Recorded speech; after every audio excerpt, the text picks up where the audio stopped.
Hey guys, it's Laura with DV Homestead.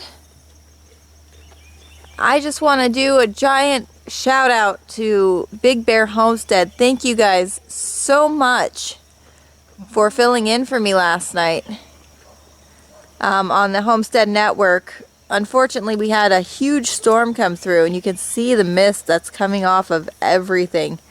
It is so thick this morning, but it made our internet connection very unstable and wonky.